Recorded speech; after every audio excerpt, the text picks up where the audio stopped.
18. Ya, ini di blok 3.1 ya.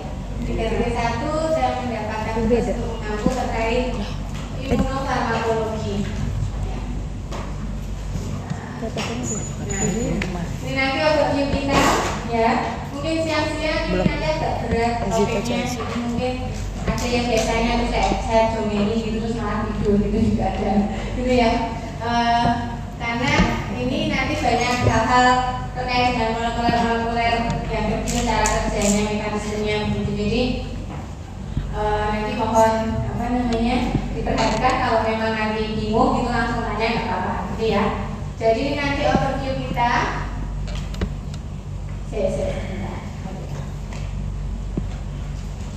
Nah, ini nanti overview kita. Yang pertama itu sistem imun dulu ya, secara singkat itu, terus kemudian prinsip dasar sistem imun, kemudian respon imun tubuh kita, komponen sistem imun. Mungkin sudah banyak yang membeli, jadi kita refresh saja begitu dengan cepat. Terus kemudian nanti kita masuk ke imunofarmakologi. Jadi di situ nanti kita bagi menjadi imunomodulator dan imunoterapi kanker.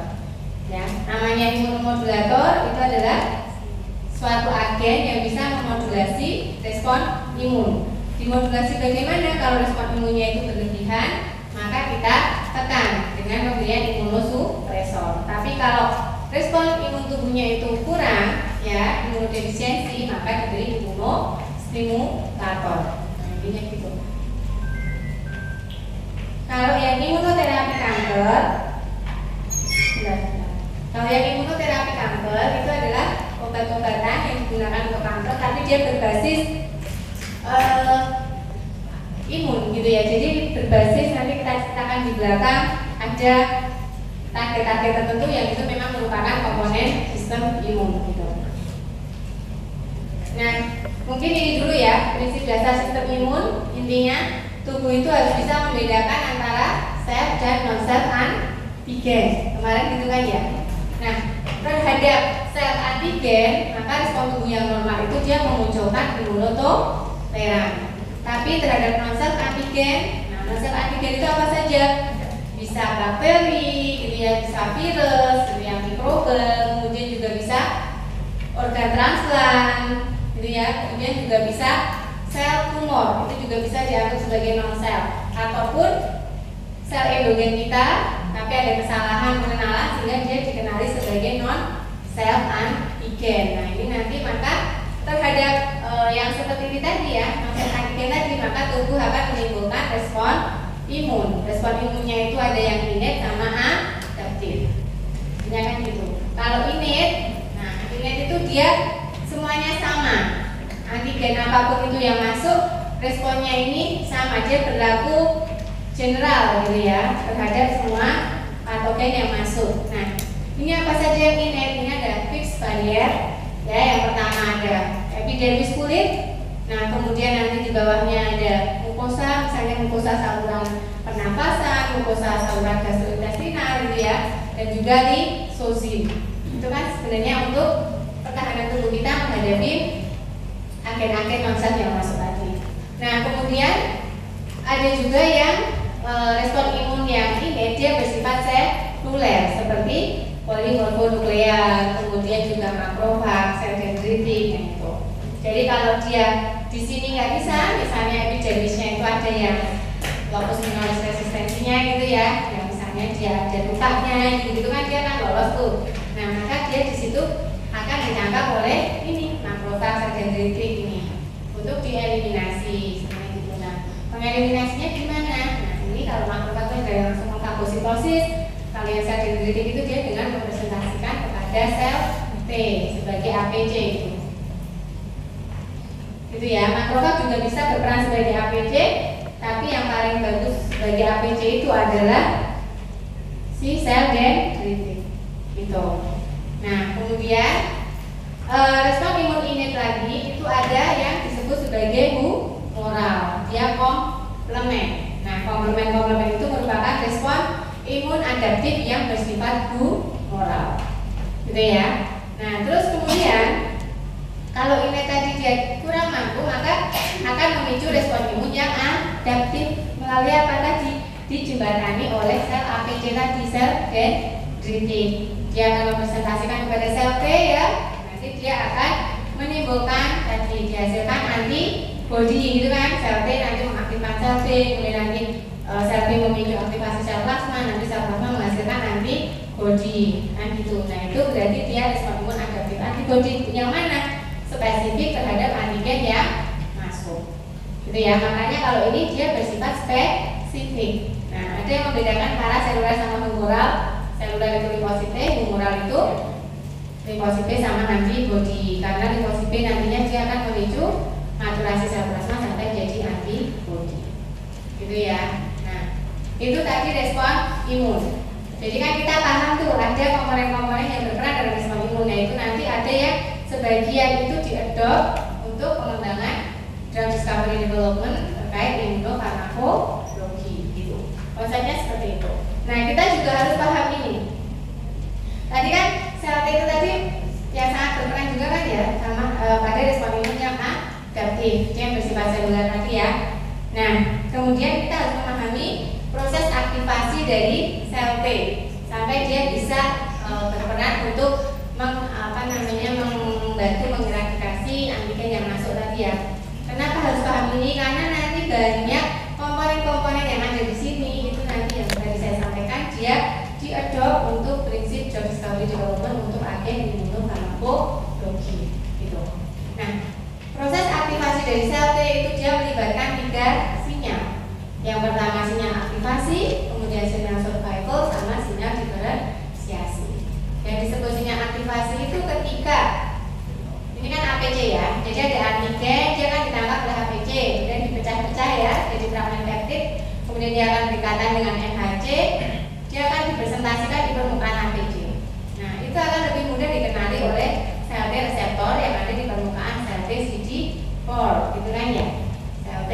Kemudian ini nanti setelah bertemu itu akan dilanjutkan dengan adanya sinyal survival. Sinyal survival itu apa? Sinyal survival itu ketika molekul B7 punyanya APC dia ketemu dengan molekul CD28 punyanya si sel T. Kalau tanpa sinyal survival nanti sel T-nya itu menjadi sel T yang anergi. Jadi dia kurang mampu untuk merespon sistem imun gitu. Nah, kemudian setelah itu nanti dia akan lanjut ke sinyal diferensiasi ya, ditentukan oleh sitopin ini yang dihasilkan oleh sel APC.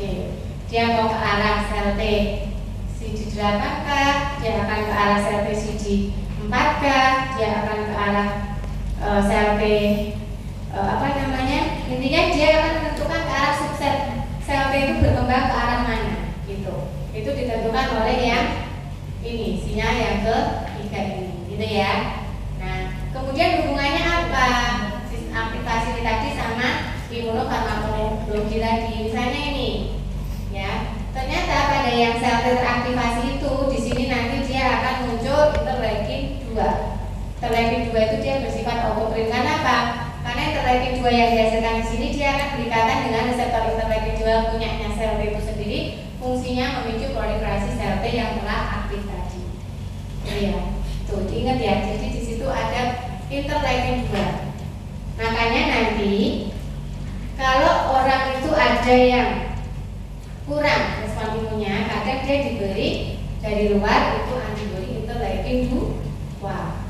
Biar apa? Biar untuk membantu proses proliferasi dari sel T. Misalnya untuk apa? Kanker tertentu gitu ya, kanker ginjal apa itu sudah mulai penerapan imunofarmakologi dengan pemberian interleukin 2 dari luar gitu. Jadi karena kenapa kok diberi interleukin 2? Paham konsepnya tadi, karena interleukin 2 itu membantu proses proliferasi dari sel T. Untuk melawan sel kanker, kita butuh sel T banyak kan ya untuk melawan si kankernya tadi. Nah, makanya salah satu pemanfaatannya seperti itu. Nah, kemudian juga ada di sini. Di sini tadi kan ada sinyal stimulator molekul ya, ada CD28. Nah, intinya semua di alam itu kan semua keseimbangan, termasuk di dalam tubuh kita. Sampai dilihat sampai kecil ke alam molekuler itu semua ada keseimbangan gitu. Misalnya ini. Jadi kalau sebenarnya kalau dirasa proliferasi sel T itu sudah cukup, maka sel T ini gantian akan mengekspresikan CTLA4. Nah, si CTLA4 ini dia punya kemampuan afinitas jauh lebih kuat. Afinitasnya dengan B7 dibandingkan dengan CD28. Kalau B7 itu ketemu dengan si CTLA4 tadi, maka proliferasi sel T itu akan mandek, akan switch off. Itu ya. Paham sampai di sini? Gitu. Nah, karena apa? Karena kan kadang kalau pada kondisi normal kan kita butuh proliferasi sel T itu kan ya normal-normal aja, kalau berlebihan kan juga nggak bagus. Nah, fisiologis tubuh, kenapa kok kita bisa punya sel T itu dalam kondisi yang normal? Karena kalau proliferasinya dirasa sudah cukup, maka dia akan mengekspresikan CTLA4.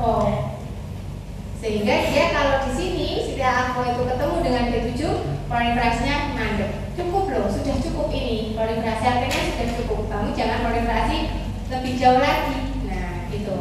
Makanya ini yang menjaga keseimbangan. Nah, kemudian CTLA4 itu karena sudah dipahami tadi fungsinya seperti itu juga diadopt untuk imunofarmakologi gitu. Jadi ada apa?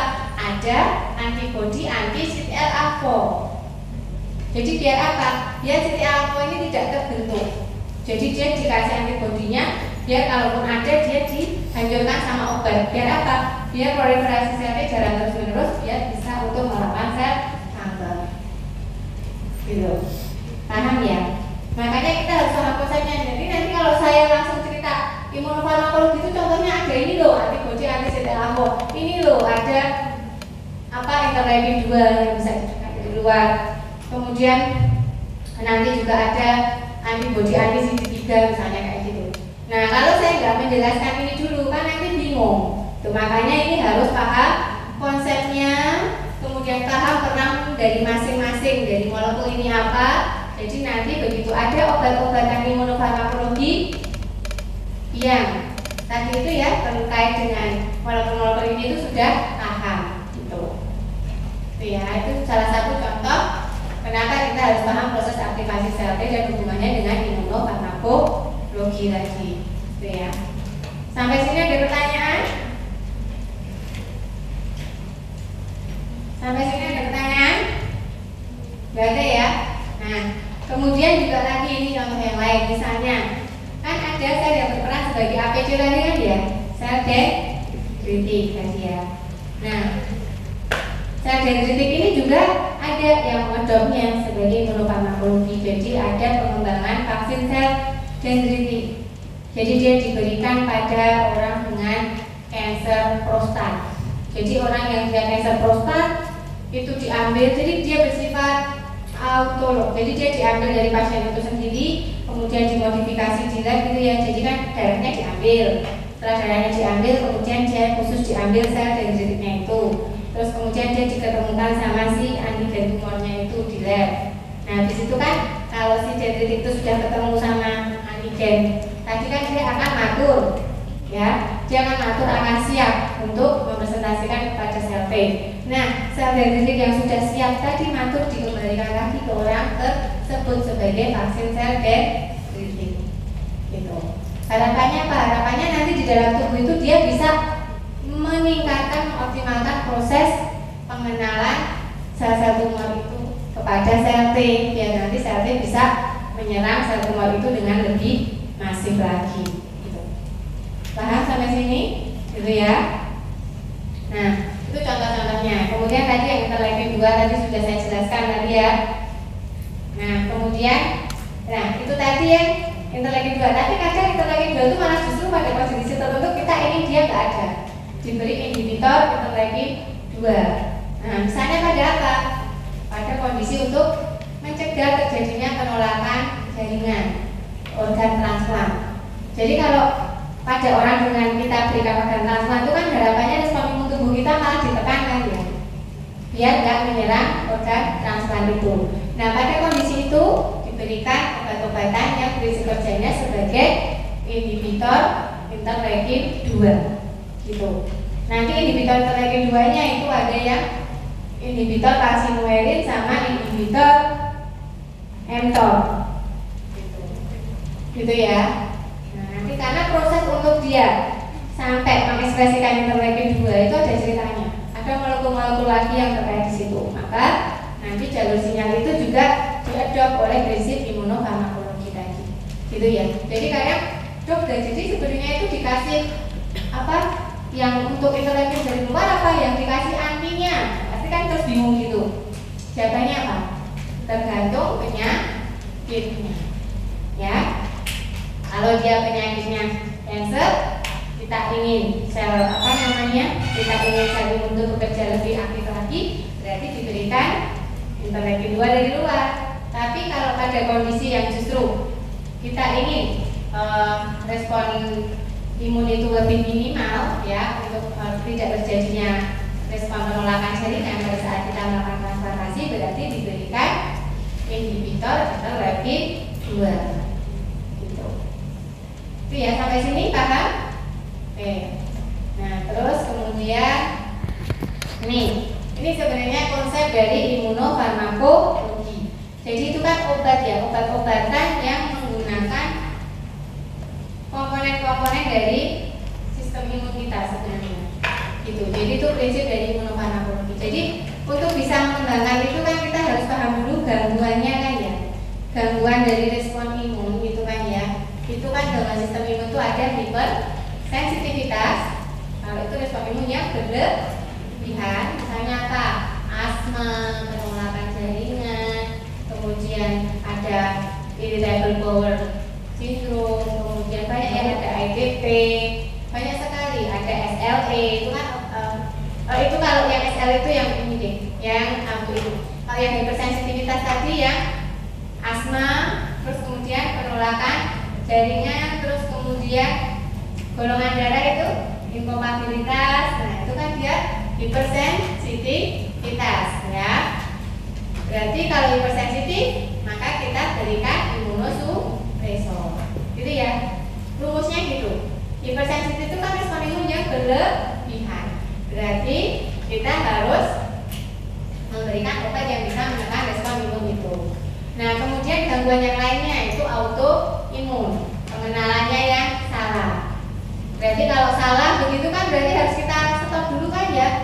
Ya salahnya nggak tambah banyak. Nah, ini metodenya dengan apa? Dengan imunosupresor. Gitu. Makanya untuk penyakit-penyakit autoimun biasanya juga diberikan kortikosteroid dosis tinggi. Itu kan dia juga sebagai imunosupresor. Misalnya gitu. Nah, terus kemudian pada kondisi gangguan imun yang lainnya, misalnya imunodefisiensi, ya. Misalnya pada HIV, nah itu obatnya adalah justru kita ingin meningkatkan, maka diberi imunostimulator, gitu ya. Nah, kalau untuk kanker bagaimana? Jadi kanker itu patogenesisnya ke sini-sini ternyata, kok dia juga terkait dengan respon imun ya, gitu. Jadi inflamasi yang berlebihan, respon imun tubuh kita, makanya dia terus akan menjadi kanker. Nah, makanya terus kanker itu sekarang pengobatannya juga banyak berkembang yang disebut sebagai imunoterapi kanker. Karena ternyata kanker itu kan sebenarnya onkogennya itu spesifik ya. Onkogen dari kanker payudara misalnya yang kanker payudara HER2 positif, berarti onkogennya adalah HER2, human epidermal receptor tipe 2 misalnya. Kalau pada kanker kolon itu ada onkogennya itu misalnya VEGF, vascular endothelial growth factor misalnya gitu. Nah, onkogen itulah yang ditarget, jadi dikembangkan antibodi dari luar antinya. Misalnya kalau tadi kanker payudara berarti dikembangkan anti HER2, dia antibodinya, kemudian dia diberikan, berarti HER2-nya nanti biar bisa lebih ditekan. Kalau yang dia karena kansernya berkembang karena VEGF-nya yang berlebihan, berarti diberi antibodi anti VEGF, misalnya gitu. Itulah prinsip dari imunofarmakologi itu sebenarnya kayak gini. Itu ya. Terus nah, jadi imunofarmakologi itu apa? Ada yang ingin berpendapat? Tadi kan sudah ada pendahuluan ya. Sudah ada pendahuluan, sudah ada beberapa contoh. Jadi kira-kira imunofarmakologi apa? Ya? Apa imunofarmakologi? Ini ya, cabang ilmu tadi juga sudah saya sampaikan.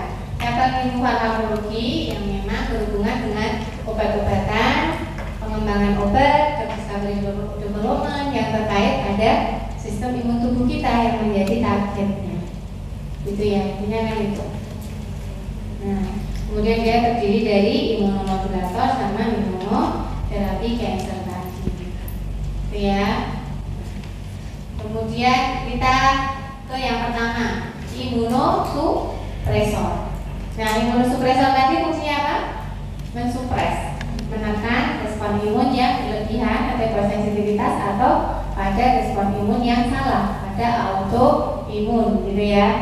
Nah, kemudian imunosupresor itu nanti dibagi lagi, ada yang sifatnya konvensional, ada yang targeted therapy.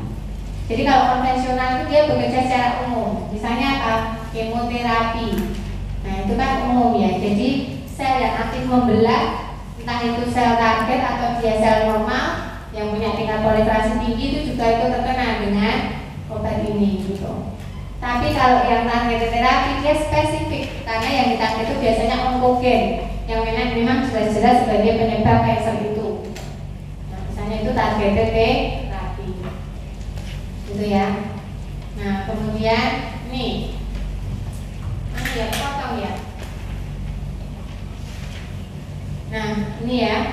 Jadi imunosupresor itu kita bedakan tadi menjadi yang konvensional sama targeted terapi tadi ya. Nah, kalau konvensional itu dikelompokkan lagi, ada yang kerjanya itu dengan menghambat ekspresi gen-gen yang ada di limfosit. Contohnya adalah kortikosteroid tadi. Makanya kenapa gangguan hipersensitivitas tadi sebagian besar atau autoimun tadi bisa diberi kortikosteroid, gitu ya. Terus ada yang kerjanya dengan menghambat jalur sinyal limfosit, menghambat proses ekspresi interleukin 2 tadi ya. Nah, ini ada yang inhibitor kalsinumerin sama inhibitor mTOR. Ini contoh obatnya ya. Kemudian ada yang bekerjanya sebagai agen sitotoksik. Jadi dia menyerang sel T itu secara langsung gitu ya. Nah, contoh obatnya adalah siklofosfamid, azathioprine sama mycophenolate mofetil gitu.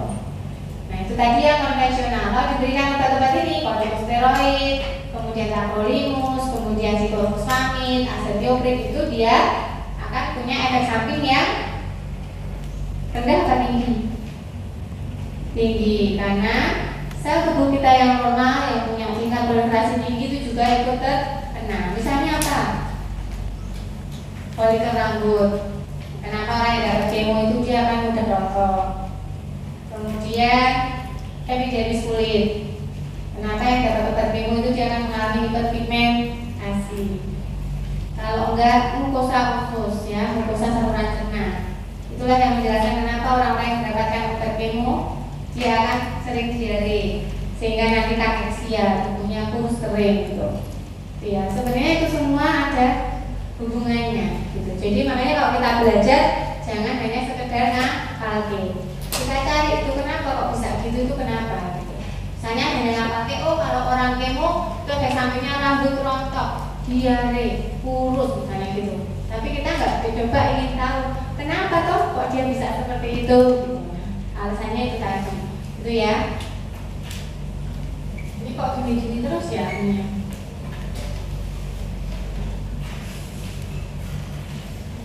Nah itu. Terus kemudian makanya terus dikembangkan agar targeted terapi, tujuannya untuk meminimalkan efek samping tadi dan meningkatkan keberhasilan terapi. Nah, jadi kalau targeted terapi ini sebenarnya erat kaitannya dengan konsep individualisasi terapi. Kenapa? Karena kita benar-benar harus melihat pasien itu secara individu, benar-benar harus dipastikan kansernya itu penyebabnya onkogen yang mana, baru diberikan obatnya sesuai dengan penyebabnya, gitu ya.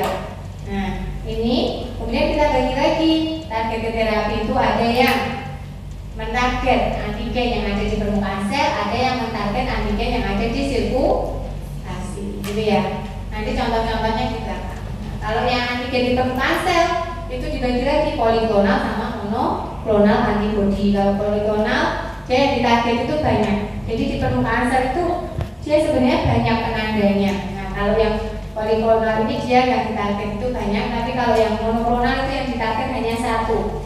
Misalnya ini anti CD3. CD3 tadi komponen apa? reseptor sel T. Jadi kalau kita ingin melawan organ rejection, salah satu caranya dengan menutupi reseptor sel T dengan antibodi anti CD3 itu. Biar apa? Biar pengenalan antigennya kan tidak terjadi, sehingga tubuh tidak mengenali organ yang ditransplantasikan itu sebagai bahan asing, sebagai benda asing, sehingga respon penolakan tubuh bisa dicegah. Itu ya. Nah, kemudian ada juga anti CD25.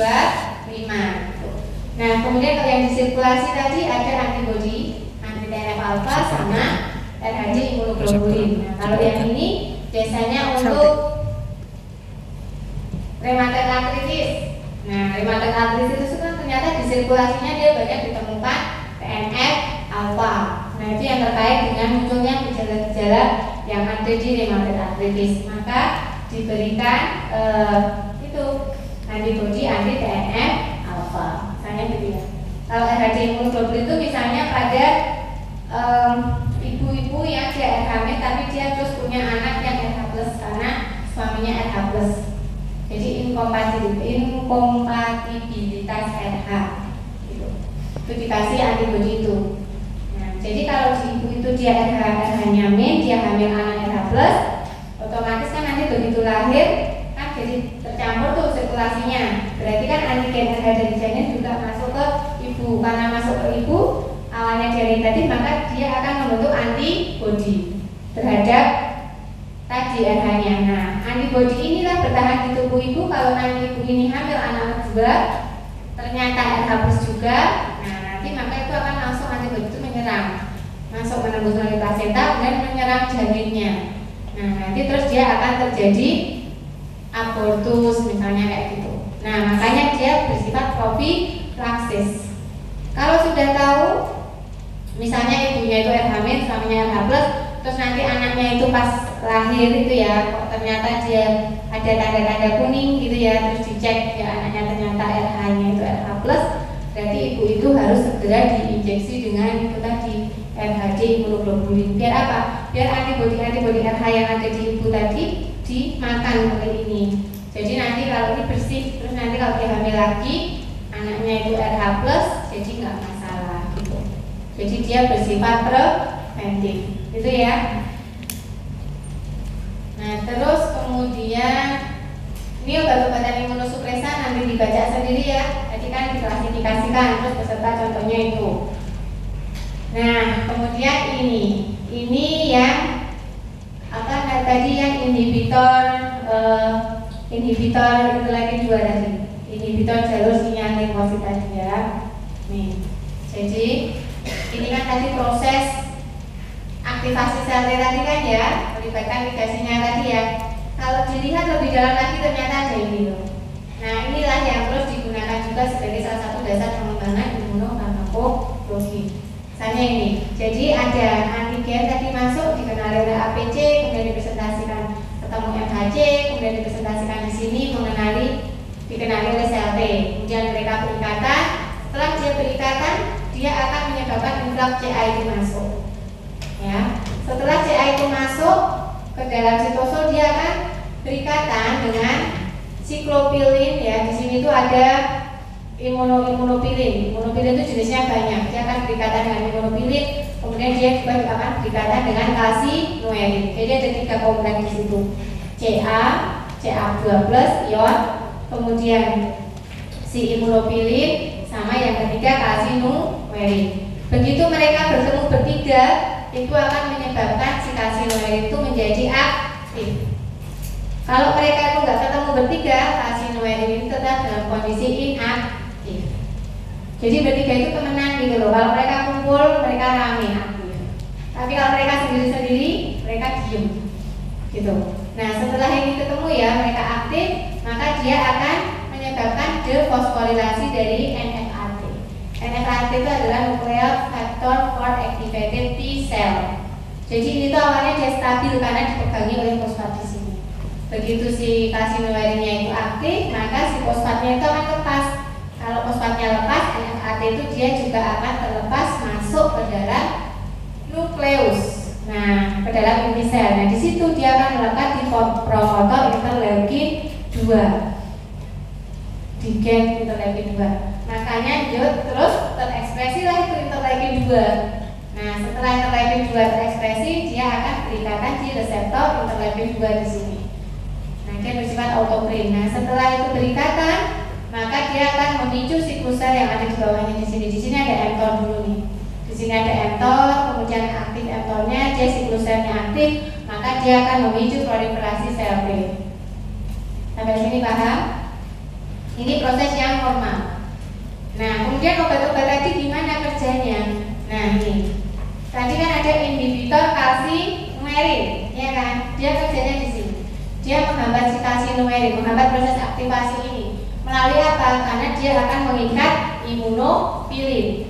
Antara siklosporin sama tacrolimus itu dia sama-sama mengikat imunofilin, hanya beda jenis imunofilin yang diikat. Kalau siklosporin itu dia mengikat siklofilin, kalau tacrolimus itu dia mengikat FK banding protein.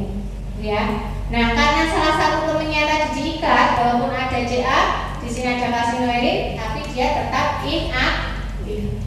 Karena ini aktif, berarti di sini juga tidak bisa kan? Berarti interleukin 2 tidak terbentuk. Kalau interleukin 2 tidak terbentuk, berarti proliferasi sel T di sini bisa dihambat. Ini kita berikan pada kondisi apa? Pada kondisi di mana kita ingin menekan respon imun. Misalnya pada kondisi mencegah organ rejection tadi. Gitu ya.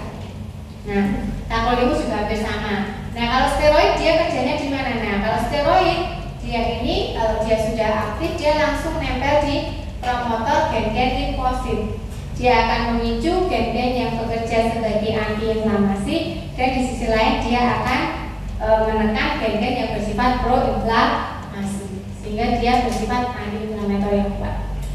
Nah, kemudian yang lain lagi ini sirolimus. Nah, sirolimus itu dia kerjanya di mana? Dia menghambat mTOR. Jadi di sini tuh ada mTOR, sehingga dia disebut sebagai inhibitor mTOR, gitu ya. Sama aja dia juga akan menghambat proliferasi sel T. Nah, kemudian kalau mycophenolate mofetil sama azathioprine, dia menghambat bahan-bahan yang diperlukan untuk siklus sel. Jadi kalau sel T itu berproliferasi, selain sinyal yang dibutuhkan kan dia juga butuh bahan kan ya? Butuh bahan untuk memperbanyak sel T. Nah, si mycophenolate mofetil sama azathioprine itu dia kerjanya di situ. Sampai sini ada pertanyaan? Gak ada ya?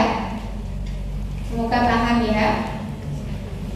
Nah, itu tadi agen imunosupresor. Ini masuk lebih jauh satu demi satu, nanti dibaca sendiri ya. Intinya saya tadi sudah menjelaskan konsepnya seperti itu tadi. Kalau lebih dalam ini bisa dibaca sendiri. Ya, ini kan masuk satu demi satu. Kortikosteroid. Kortikosteroid tadi kan dia anti-inflamasi. Mana tadi? Kortikosteroid tadi kan dia anti-inflamasi yang poten tadi ya. Nah, karena ini kerjanya tadi yang menghambat gen-gen limfosit yang bersifat proinflamasi sekaligus memicu gen-gen limfosit yang berperan sebagai apa? Anti-inflamasi, gitu ya. Nah, terus kemudian ini diberikan pada apa? Kortikosteroid bisa pada hipersensitivitas atau bisa pada autoimun, gitu ya. LA itu rheumatoid arthritis, SL itu systemic lupus erythematosus, ada idiopatik trombosis purpura, gitu ya. PBD itu inflammatory bowel disease. Nah, itu ya. Kemudian, nah, cara kerjanya kortikosteroid itu awalnya dia reseptor kortikosteroid itu dia di dalam sitoplasma dia selalu berikatan dengan bitok protein HSP 90 di situ. Nah, kalau ada kortikosteroid itu masuk, maka dia akan lepas sehingga reseptornya itu bisa berikatan dengan kortikosteroid sehingga dia bisa jalan ke inti sel, ketemu dengan promotor gen-gen limfosit tadi, prinsipnya gitu. Ya, maka terus dia nanti punya efek anti-inflamasi. Ya, tadi ya. Jadi ini kan steroid awalnya kan reseptor steroid itu di sitoplasma dia terikat dengan HSP 90 ini. Begitu ada obat steroid masuk, dia akan lepas sehingga dia akan pilih berikatan dengan steroid. Nah, kalau udah gitu dia akan jalan masuk ke nukleus. Setelah di nukleus dia akan berikatan dengan gen. Gennya apa? Gen NKKB. NKKB dimodulasi di situ. Dia kan berperan pada proses ya, proinflamasi, sehingga dia ditekan yang proinflamasi, yang antiinflamasinya ditingkatkan sebelah sini. Ya, nah ini efek-efeknya nanti bisa dibaca sendiri. Efek dari kortikosteroid tadi, dari penekanan ekspresi gen tadi, ini nanti terjadi efek ini. Ini kan protein-protein ya. Kalau ekspresi gen itu ditekan kan berarti protein yang terkait dia juga akan tertekan gitu. Nah, ini ya efek-efeknya nanti dibaca sendiri. Nah, terus ini tapi kortikosteroid itu dia punya efek samping. Nah, karena apa? Karena biasanya kortikosteroid itu dianggap sebagai obat dewa gitu ya. Nah, ada jamu-jamu terus yang dipakai ini tuh dicampuri gitu ya. Biar untuk kejukung untuk apa biasanya gitu. Padahal ini efek sampingnya berbahaya. Jadi nanti kadang pasien datang ke kita itu kok dia face, kok dia punya strie. Nah, ternyata dia suka mengkonsumsi jamu-jamuan yang ternyata mengandung kortikosteroid. Ya. Nah, itu efek sampingnya. Maka penggunaan kortikosteroid jangka panjang ini benar-benar harus dipantau terus. Nah, karena jangan-jangan nanti malah justru timbul efek samping tersebut. Dia juga bisa memicu superinfeksi juga. Karena apa? Kenapa kok bisa superinfeksi? Kortikosteroid tadi perannya menekan respon imun. Berarti di sisi lain dia juga bisa meningkatkan terjadinya kemungkinan infeksi, ya kan? Gitu ya. Ini contoh-contohnya efek samping dari kortikosteroid. Nah itu tadi kortikosteroid. Kemudian ini yang inhibitor jalur sinyal liposit tadi. Inhibitor interleukin 2 tadi ya. Nah, ini tadi sudah saya ceritakan, nggak perlu diceritakan lagi ya. Jadi hanya bedanya imunofilin yang diikat tadi, kalau siklopilin itu siklosporin itu dia mengikatnya siklopilin, sedangkan tacrolimus dia mengikatnya eva-valine protein tadi. Ya. Ini sama dengan yang sudah saya terangkan tadi. Kemudian ini inhibitor arsinoerin jika lebih perjalanan lagi tadi ya. Nah ini kan hanya yang saya terangkan tadi, saya tulis di sini. Gitu. Ya. Terus kemudian ini siklosporin, nah dia ternyata diambil dari jamur ya. Tolipocladium inflatum ini. Nah ini tadi mekanismenya, kemudian indikasinya untuk pencegahan organ rejection tadi, gitu ya, atau penyakit autoimun.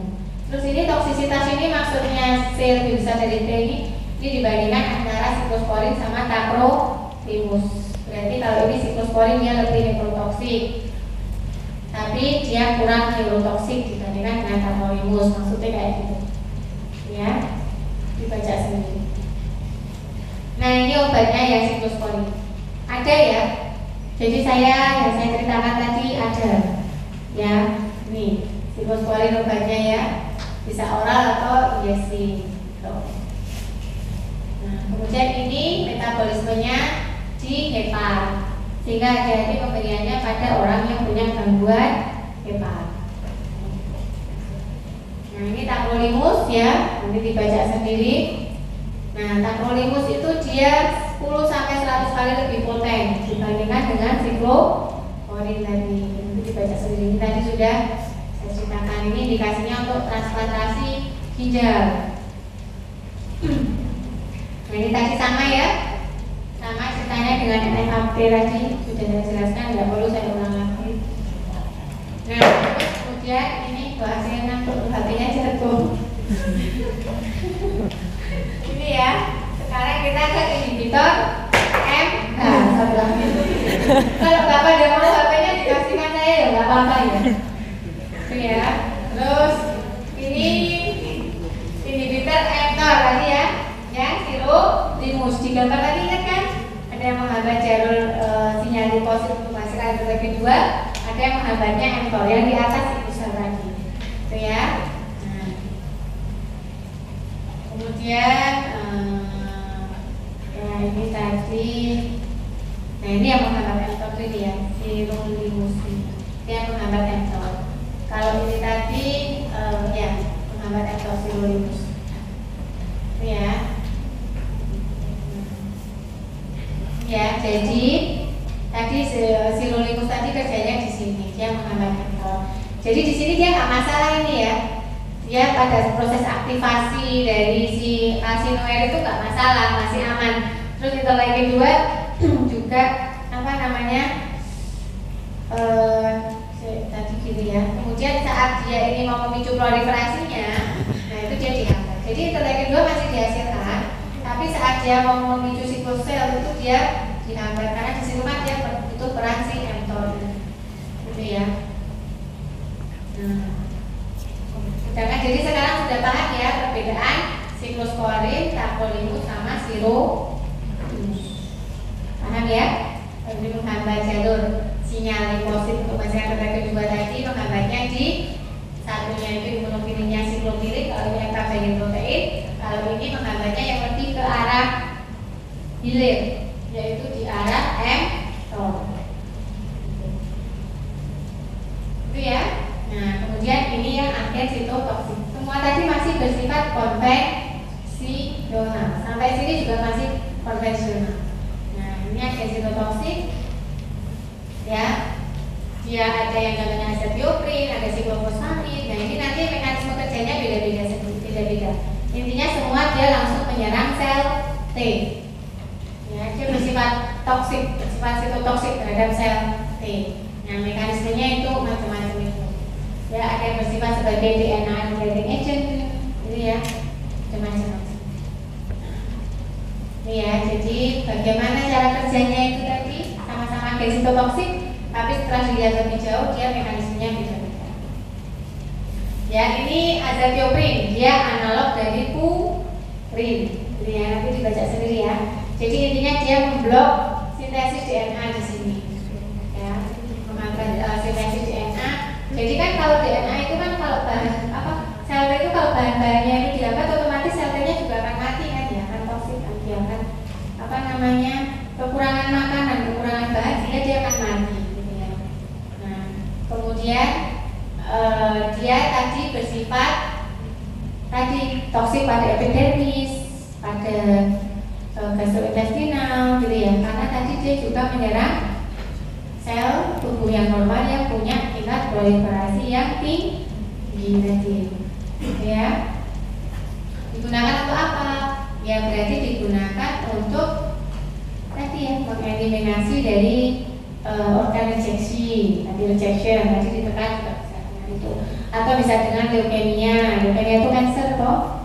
Nah kan berarti bisa juga diberi itu, jadi dia bisa langsung menyerang sel cancer. Gitu. Nah, ini indikasinya, tapi hati-hati ternyata azathioprin itu bisa meningkatkan resiko kanker kulit. Ini perlu diingat. Nah, karena apa? Karena ada 6 thioguanin ini bisa menempati posisi guanin, sehingga 6 thioguanin itu bisa terakumulasi di DNA, sehingga DNA-nya itu bisa lebih rentan terhadap sinar UV, meningkatkan resiko kanker kulit. Kemudian ada siklofosfamid, dia juga toksik pada sel T dan juga sel aktif membelah. Karena apa? Dia bersifat sebagai alkylating agent. Jadi untuk proliferasi itu kan dia butuh proses replikasi. Kalau proses replikasi berarti DNA-nya dia harus membuka. Dari double helix dia harus single strand. Nah saat dia mau membuka dia nggak bisa karena di situ ada alkylating agent-nya. Jadi terbentuk ikatan antara guanin dan guanin gitu, sehingga dia pas mau membuka itu nggak bisa, sehingga proses replikasi DNA-nya dihambat karena terbentuk cross link gitu ya. Nah itu dia digunakan untuk penyakit SLE dan lain-lain itu. Nah dia toksisitasnya bisa menyebabkan bladder neoplasia, sistitis gitu, karena apa? Dia punya acrolein, pada saat metabolismenya dia menghasilkan zat yang toksik disebut sebagai acrolein, dia bisa menginduksi terjadinya kanker buli-buli gitu ya. Nah ini ada mycophenolate kerjanya beda lagi ya, dia menghambat ironosiin monofosfat di sini. Karena menghambat ironosiin monofosfat berarti sintesis DNA juga dihambat, sehingga sel T proliferasinya juga dihambat gitu ya. Ini tadi indikasinya, efek sampingnya nanti dibaca sendiri. Dia menghambat kerja dari enzim menghambat enzim dianosin monofosfat. Itu si mycophenolate mofentil. Jadi bahan untuk pembuatan sintesis DNA untuk proliferasi sel T itu juga dihambat. Gitu ya. Nah, ini methotrexate. Kalau methotrexate dia menghambat enzim DHFR, hidropolat reduktase. Dia merupakan suatu koenzim ya yang diperlukan untuk proses sintesis DNA juga. Nah, nih dia menghambat di sini, menghambat hidropolat reduktase DHFR.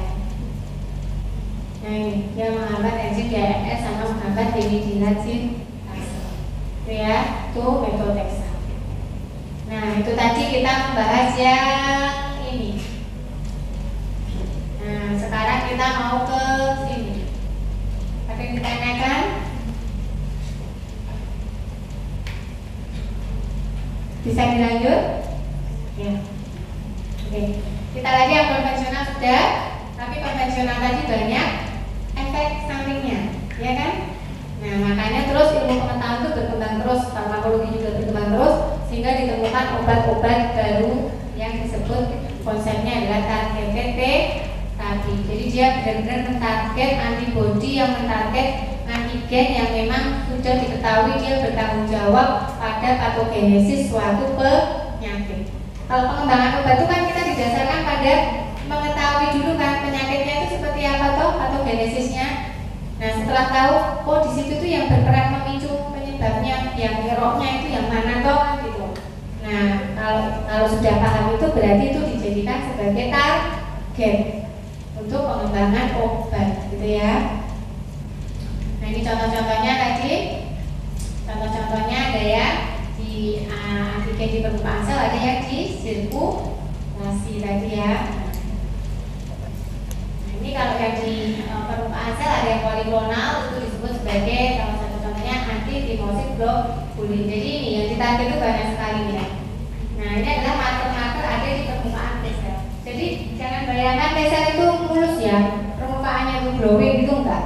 Dia ini permukaannya kayak orang jerawatan karena ada sisi-sisinya itu, ada cluster of differentiation yang ada penandanya. Nah, penanda-penanda inilah yang dianggap sebagai antigen mulai diserang oleh si ATG ini. Nah, sehingga nanti sel T itu juga akan mati gitu kan ya. Ini diberikan pada kondisi apa? Untuk menekan respon organ rejeksi. Makanya kenapa orang-orang yang habis mau dan habis transplantasi ginjal itu dia harus dipantau secara ketat di ruang isolasi. Karena kira-kira kenapa? Kan dia mendapatkan obat-obat ini loh. Obat itu tadi itu sistem imunnya gimana? Tertekan kan? Nah, kalau dia nanti bareng sama bangsal orang yang sakit-sakit itu, nah dia malah justru akan bisa terkena penyakit-penyakit yang lainnya. Makanya kalau mau transplantasi ginjal itu benar-benar dijaga sekali, karena itu tadi. Karena kalau nggak dikasih obat ini, gagal pasti nanti transplantasinya. Begitu masuk, dikenali benda asing, langsung diserang sama sistem imun kita, gitu ya. Nah, kemudian ini tadi ada juga yang di permukaan sel, tapi dia hanya satu aja, hanya spesifik, yaitu CD3 ya, antibodinya itu. Jadi kalau obat-obat itu misalnya namanya belakangnya ada AT-nya, AT itu antibodi, itu ya. Jadi sama, obatnya tadi berikatan dengan CD3 itu merupakan komponen reseptor sel T, sehingga pengenalan tadi ya aktivitas sel T itu bisa menurun gitu. Nah, ini obat-obatnya untuk ini ya, terutama untuk menangani organization. Nah, kemudian juga anti CD25. CD25 itu merupakan komponen reseptor interleukin 2. Tadi diingat setelah terjadi aktivasi kan sel T harus proliferasi. Proliferasinya kapan? Ketika interleukin 2 ketemu dengan reseptor interleukin 2 di permukaan sel T. Nah, kalau kita ingin mencegah proliferasinya, berarti salah satu caranya dengan menutupi reseptor interleukin 2. Ya, gitu. Nah, reseptor interleukin 2 itu dia CD-nya CD berapa? CD 25. Makanya ada antibodi antibodi anti CD25. Indikasinya untuk apa? Nah, untuk mencegah penolakan transplantasi ginjal, ya macam-macam ini. Dibaca sendiri. Nah, itu tadi antigen di permukaan sel. Kalau ini antigen di sirkulasi. Tadi sudah saya sampaikan salah satu contohnya adalah TNF alpha. Apakah hanya itu dok? Enggak, tanya. Jadi nanti kalau semua mas-mas belajar jurnal itu ketemu antibodi yang lainnya itu memang banyak sekali. Monofarmakologi itu tidak terbatas hanya yang saya sampaikan. Jadi yang saya sampaikan itu kan hanya konsep, hanya salah satu contoh untuk mempermudah pemahaman. Tapi sebenarnya di sana itu jauh lebih banyak daripada ini. Itu ya. Nah, di sini TNF alpha, antibodi anti TNF alpha itu biasanya digunakan untuk rheumatoid arthritis, ankylosing spondylitis. Karena apa? Karena ternyata TNF alpha itu dia yang beredar di sirkulasi itu salah satu memang yang ditengarai sebagai penyebab dari itu penyakit itu ya. Makanya dikasih ini ternyata diteliti benar. Nah, dia menekan rasa nyeri, pembengkakan, pada CRP-nya juga menurun setelah pemberian antibodi anti TNF alpha. Gitu ya. Nah, ini tadi sudah saya terangkan, nggak usah lagi ya. Nah, ini juga yang mentarget di sirkulasi juga contohnya ya. Jadi imunoglobulin tadi sudah saya jelaskan. Nah, imunostimulatornya itu dia lebih banyak ya di penelitian gitu ya. Yang sudah banyak diterapkan itu adalah yang imunoterapi cancer. Kita nanti ke sini beberapa contoh imunoterapi cancer. Nah, ini imunoterapi cancer itu kalau dilihat lagi ternyata ada yang bersifat seluler, ada yang bersifat sitokin, ada yang bersifat antibodi monoklonal. Gitu ya. Nah, kalau yang bersifat seluler apa? Misalnya tadi vaksin sel dendritik. Ya, itu kan tadi juga bisa untuk cancer tadi ya, cancer. Kemudian cancer prostat tadi. Kemudian ada yang dengan pemberian vaksin BCG. BCG itu apa tuh sebenarnya? Dia bakteri yang di lemak. Nah, makanya dia sengaja disuntikkan di buli-bulinya itu. Biar apa? Biar respon imun di daerah situ itu dia aktif, sehingga dia juga akan menyerang sel kansernya itu. Itu ya. Nah, ini untuk BCA, untuk melanoma. Kalau sifatnya sitokin ada tadi, malah justru diberi interleukin 2 tadi ya. Nah, ini contohnya diberikan pada kondisi CA ginjal atau melanoma ini. Kemudian juga ada pemberian interferon alfa pada kondisi ini ya. Kemudian ada yang diberikan GM-CSF. Ini granulosit stimulating factor. Jadi ini yang setelah kemo itu kan sum-sum tulangnya ini bersih ya. Jadi makanya dia terus diberikan itu GM-CSF itu yang memicu pertumbuhannya lagi. Gitu. Kemudian ini ada antibodi yang bersifat antibodi monoklonal tadi sudah saya jelaskan. Antibodi anti CD52 karena antibodi CD52 ini dia merupakan penanda dari limfosit yang mengalami keganasan pada kronik limfositik leukemia. Makanya kalau sudah tegak pasti dia diagnosisnya CLL bisa diberi dengan antibodi anti CD52. Kemudian tadi kanker payudara itu ternyata jenisnya kan banyak sekali ya. Ada kanker payudara yang disebabkan karena estrogen progesteronnya yang terekspresi berlebihan. Ada kanker payudara yang HER2-nya positif, ekspresinya berlebihan itu yang HER2. Ada yang dia triple negatif. Triple negatif itu nggak diketahui penyebabnya apa. Diperiksa itu dia semua ekspresinya normal, diperiksa jaringannya. Nah, makanya lebih susah pengobatan yang kanker payudara triple negatif. Nah, maka sebelum memberikan ini biasanya dilakukan pemeriksaan apa? Imunohistokimia di patologi anatomi. Ya, dia sebagai gold standarnya. Di sini tuh yang dokter Fikar, dokter Novan, dokter Dian itu yang mengerjakan ini. Nah, itu nanti sebagai pedoman bagi dokter spesialis onkologis untuk memberikan terapi. Itulah konsep individualisasi terapi. Nah, nanti kalau hasil bacaannya, oh iya, ini kanker payudara itu positif, dia terekspresi berlebihan tentunya pas dicat gitu. Nah, jadi kalau seperti itu, baru terus terapi selanjutnya dokternya oh ya kak, oh berarti ini diberikan ini antibodi anti HER2. Jadi nggak boleh tanpa adanya hasil pemeriksaan patologi anatomi itu tiba-tiba langsung dibeli ini. Karena ini harganya mahal dan belum tentu penyebabnya adalah ekspresi HER2 yang berlebihan. Paham ya? Nah, itu adalah salah satu contoh konsep individualisasi terapi. CA kolon pun juga seperti itu. Jadi CA kolon itu jenisnya juga banyak. Salah satunya disebabkan karena overekspresi dari vascular endothelial growth factor atau VEGF. Makanya kalau udah ada pasien curiga datang diperiksa macam-macam kok ternyata ketemu ada massa, kemudian gejalanya mendukung ke arah CA kolon, maka dibiopsi terus diperiksa ke PA. Ini ketemunya apa ini yang overekspresi ini? Oh, kalau ternyata VEGF nanti dia diberi antibodi anti VEGF. Gitu ya. Kemudian antibodi anti CTLA4 tadi juga ini untuk yang melanoma. Konsepnya tadi sudah saya jelaskan. Itu ya. Nah, ini yang saya kritik tadi. Nah, ini tadi ya yang saya ceritakan. Jadi ambil dari orang itu sendiri, kemudian nanti dimurnikan di aparesis ya. Kemudian hanya saya dikritik saja, tapi dia belum mantul. Kemudian dia diketemukan dengan komponen dari ini, komponen dari sel virusnya apa? Kansernya tadi, kemudian dia jadi matur, setelah matur dia diinjeksikan balik ke ini. Jadi dia mahal dan dia bersifat autoblok, makanya penggunaannya terbatas. Ya, ini yang PCG tadi sudah saya jelaskan. Nah, ini ya pemberian terlebih 2 dari luar tadi ya. Nah, berarti ini untuk kanker ginjal tadi. Gitu. Kemudian ini ya interferon gamma. Ini untuk pencegahan, biasanya diberikan pada hepatitis C kronis atau B kronis untuk pencegahan ke arah perkembangan ke karsinoma hepatoseluler. Jadi dikasih interferon alfa, tapi dia tidak boleh diberikan pada infan. Hati-hati, itu ya. Kontraindikasi untuk neonatus dan infan dengan hepatitis C. Hati-hati, itu ya. Nah, kemudian ini GM-CSF tadi udah baca sendiri, yang antibodi anti-52 tadi kalau udah tegak CCLL dia diberikan ini. Jadi leukemia itu kan jenisnya juga banyak ya.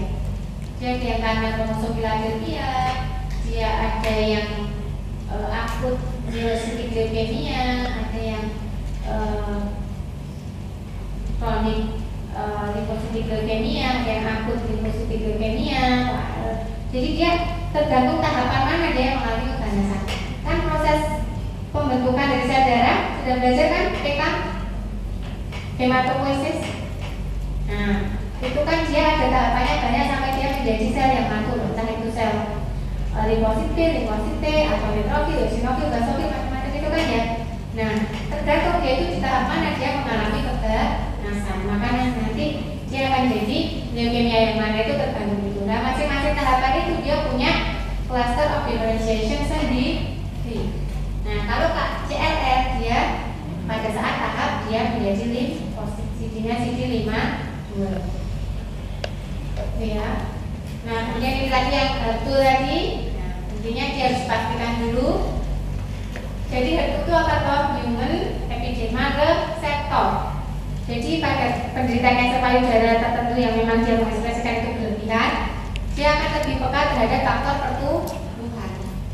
Sehingga jika ada faktor pertumbuhan, kemudian reseptor HER2-nya itu sangat banyak, sehingga dia akan berproliferasi dengan masif dibandingkan dengan orang yang normal. Nah, kalau seperti itu maka dikembangkan obat ini. HER2-nya ditutupi dengan antibodi anti HER2 tadi. Nah, obatnya ada yang menyebutnya trastuzumab, ada yang Herceptin. Nah, biar kalau ditutupi, berarti proliferasinya itu bisa dihambat. Tadi yang VEGF, CA kolon tadi ya, TCLA4 itu yang itu tadi. Nah, ini adalah beberapa saya ambilkan dari jurnal yang memang imunoterapi kanker yang sudah diaplikasikan secara klinis. Itu ya. Memang ini tampaknya berat dan saya zaman kuliah dulu ya, berapa tahun yang lalu ya, saya angkatan 2002 saya masuknya.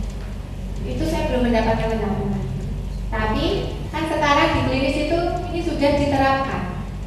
Nah, makanya kalau nanti diberikannya itu sama seperti saat saya dulu sekolah di sini, kira-kira nanti gimana? Ketinggalan kan pas saat di klinis gitu. Nah, makanya kita harus mengikuti, kita harus berlari. Sekarang itu perkembangannya kemana? Ya berarti kita harus belajar ke sana. Gitu. mungkin saya dulu baru dapat ini tuh S2, baru paham tentang ini. Tapi sekarang ya Bapak sekalian, Bapak sekalian masih S1 ya harus paham, karena nanti saat koas itu dibedah, kemudian nanti kalau di stase internal misalnya ya, itu sudah ketemu tuh dengan obat-obatan itu ya. Makanya kalau nggak paham ini kan kita sayang ya, ini obatnya ini apa sih gitu.